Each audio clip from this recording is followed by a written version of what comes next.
This is Don Redmond, producer of the Tell Us a Story podcast. I know it's been a while since the last episode, but I'm preparing to start recording episodes for Season 2 of the podcast. In the meantime, here is a bonus episode recorded in the summer of 2024 with Rita Frealing, Mayor of Gettysburg, Pennsylvania.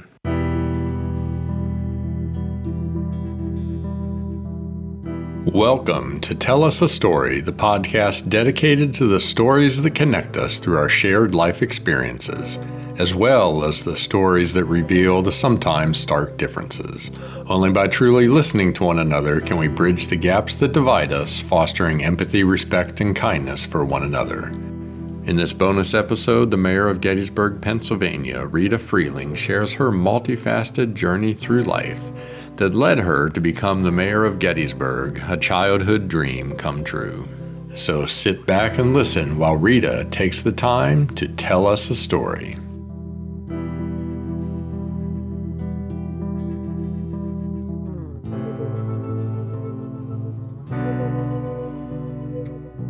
I grew up outside of Gettysburg on the Town Road, and I went to school here at St. Francis right down the street. I was the first person in my family, immediate family, to go to public high school. My sisters who went to Delone say that's what's wrong with me. But I enjoyed public high school. And one of the things I love most is in my life, I was influenced by my teachers. Of course, my family, but my teachers played a big role in my life, and I still see some of them now. And it's so funny because I still call them Mr. So-and-so or Miss So-and-so, and they said, Rita, would you call me John or Mary? But, it's still the respect is there. They balanced me, they supported me, they pushed me, and they made me read. I just developed things, like be in plays. Actually, when I was in high school, I kind of got involved in politics because I was the president of my sophomore and junior class, and then I was president of our student council. So, and when I was younger, they asked me what I wanted to be, and one of the two things was Mayor of Gettysburg. So it was just something I always wanted to do. But it's my teachers, my family. People laugh when it was my father's turn to read us bedtime stories. He would read us news magazines or the newspaper. My mother was like, she would read us stuff like Johnny Go Round with the tan tom cat, round and round he goes, and what do you think of that? I still remember that book. But, it was just interesting, and they just pushed us. They pushed us for education and to go on in our education. Two things that really affected me in life, and I was talking about this one last weekend, but first thing, at my house at Thanksgiving, and I don't know what you would call them, but all the men who didn't really have families or a place to stay, they were at my mother's Thanksgiving table. She had 3 rules. They had to wear a tie, they had to wear a shirt, there were 4, no smoking or drinking that day. But we had people from all walks of life, but they always knew that they could come to Thanksgiving dinner at Betty and Charlie's house.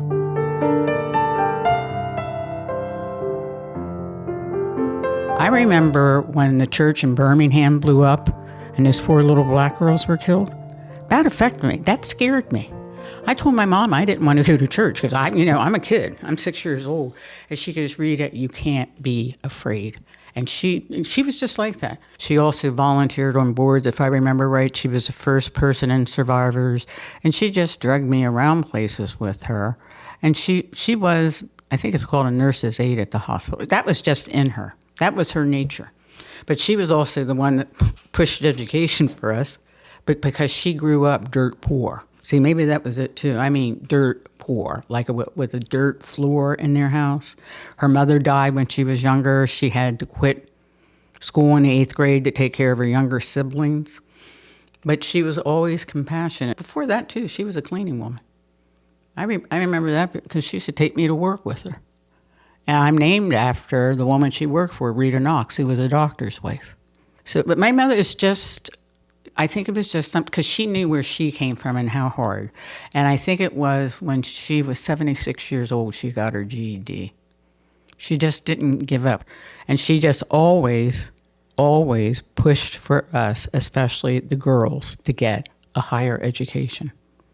This is a picture I keep in my office. It's my mother, her 3 sisters, and her 2 brothers. And I keep this in my office because this is my Uncle Tom. He was the first attorney in our family, and I think he got his law degree from Boston like in the 20s or 30s. You don't give up. You get your goals and you go.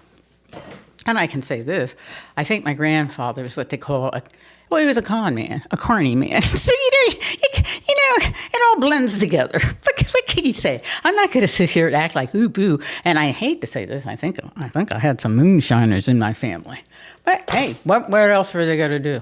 I have had opportunities that I'm happy about. That was on my mother's side. My father's side, he'd be rolling in his grave. He was very strict and disciplined. He was the disciplinarian. And his family, they were very strict. If you look behind, or anybody comes in my office, I have his aunt's chair that helped raise him, and it's my great aunt's rocker. So I have little things in here just to remind me, remember where you came from. And you don't know who else. And I help people. I like the way I help people. I encourage them to go to law school. I'm a lawyer, isn't that funny? But most lawyers are passionate. I encourage people to go to law school. I encourage people to go to college. If I can do anything to help them, if they did, even before I was mayor, if I can make the introduction or write a letter, ask me. But then some people, when I realize this, that's not their goal, but what is your goal and how do you want to achieve it and what's your plan? And is there any way I can help?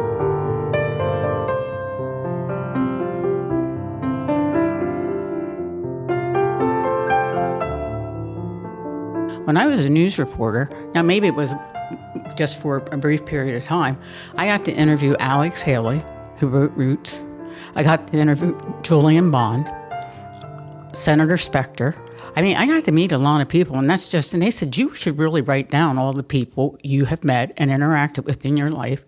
And that would also include, well, of course, Governor Casey. I worked for Governor Casey.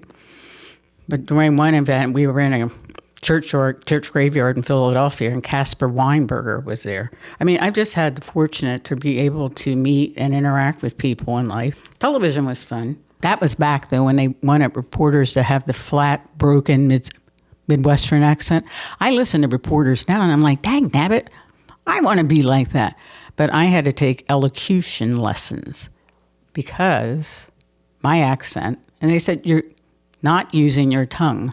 Like 3 Mile Island. They were like, it's 3 Mile Island. And I do have to say, that was another thing. I was there when there was the problem with 3 Mile Island. That was scary. Because actually I just seen the China syndrome, and they said, well, what would happen here? It would destroy a state the size of Pennsylvania. I was like, I didn't want to be, I'm serious. I was panicked. And I came down to my Aunt Mickey, who a lot of people know. I live in her house now. And I said, I'm scared. And she goes, well, we have 2 options. I said, what? She goes, well, we can go to the Bahamas. She was always going to the Bahamas. Or she said, you're going to stay here and do your job. And I said, you're right. I'll stay and do my job. See, it's just that duty first. But then she said, well, I'll tell you what, before you go back to Harrisburg, we're going to have some people over. And I said, why? She goes, we're going to have an end of the world pizza party for you. She made it less stressful. And but that was a very stressful time because Harrisburg was almost deserted. I remember walking out one day to go to work, and I saw a truck packed with everything on, and furniture was falling off, and they were going across the Harvey Taylor Bridge. They did not stop.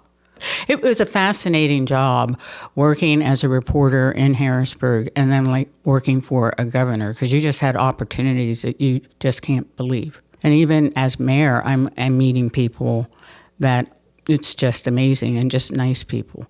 Like I was invited to the White House for an event. Now I didn't get to meet with the president directly. And I go to some events at the governor's house. I was just looking at one I was just invited to now. That's nice. It's a good way to meet people, but it's even a better way to get the word out about Gettysburg and how wonderful it is. It's very interesting, just the people you meet, that even when Dr. Oz was running for Senate, I met him at an event, and he's Turkish. And I looked at him, I said, Merhaba. Miss Rita. And he looked at me, he goes, you lived in Turkey? I said, yeah, I was an exchange student in high school. He cracked up. Yeah, but it's just the people you meet, you can interact. And I told him where I was from. He goes, I love Gettysburg. I come there a lot. It's surprising the people who come to Gettysburg.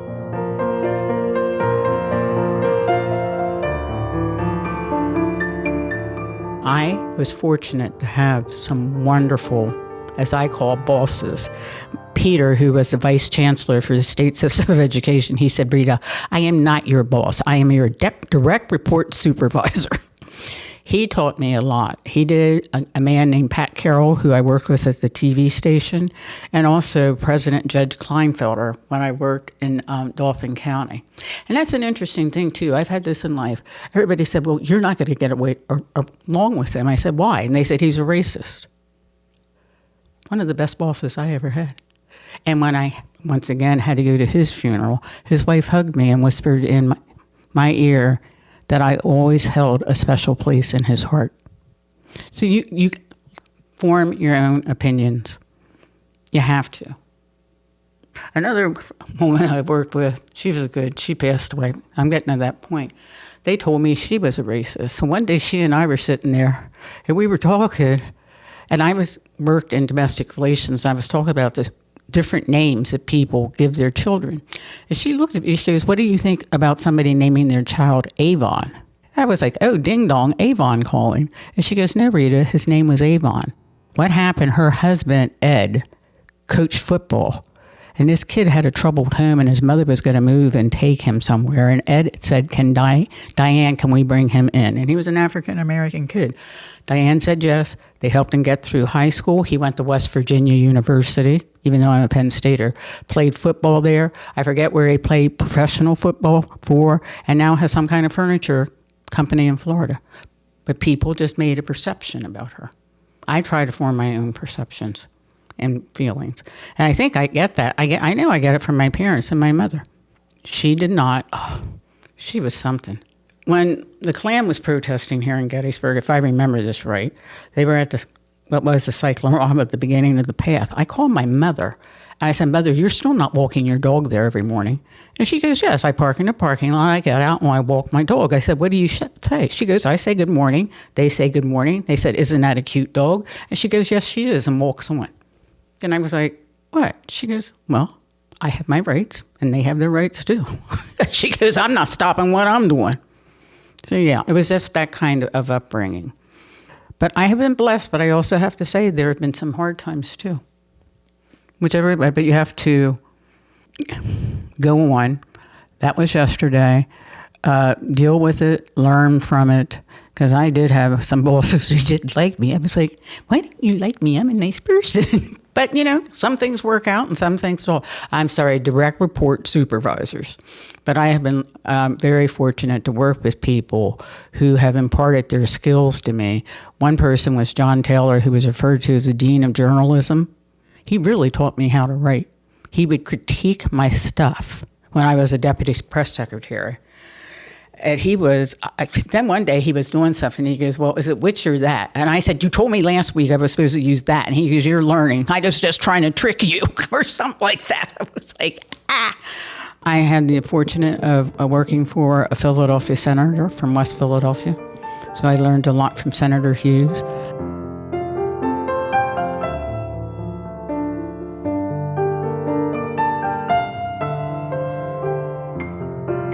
When I was a park ranger, I got to take Ronald and Nancy Reagan on a cemetery tour.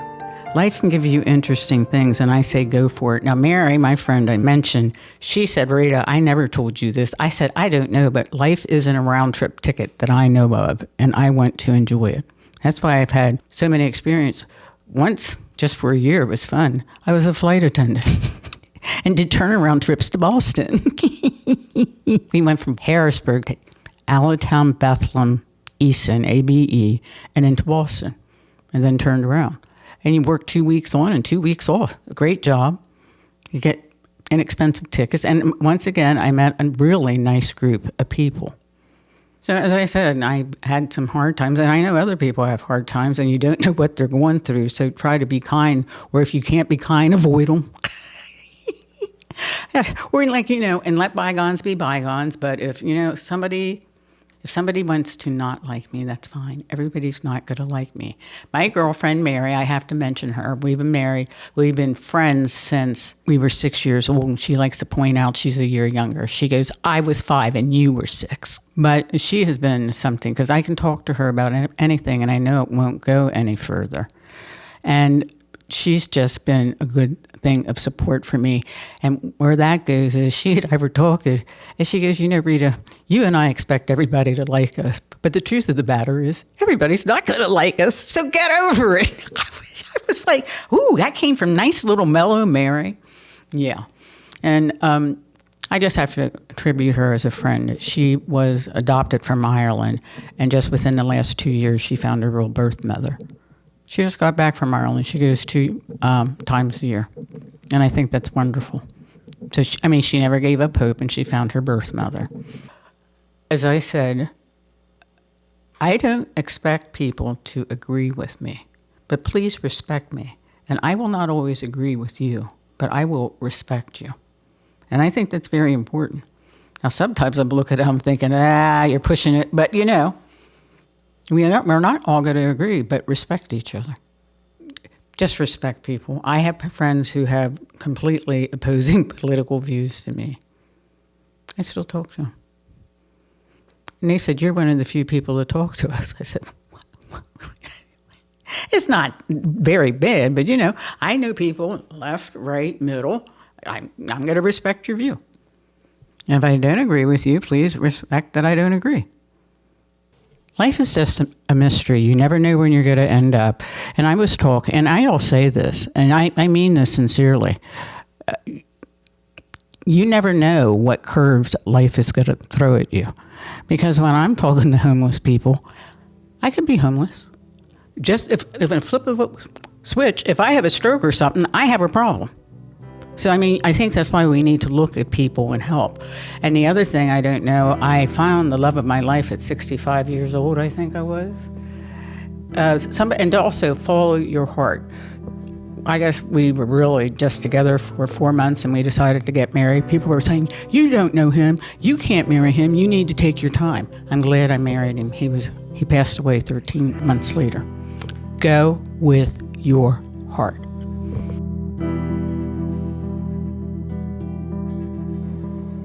Thank you to Mayor Frealing for participating in this project and sharing her story.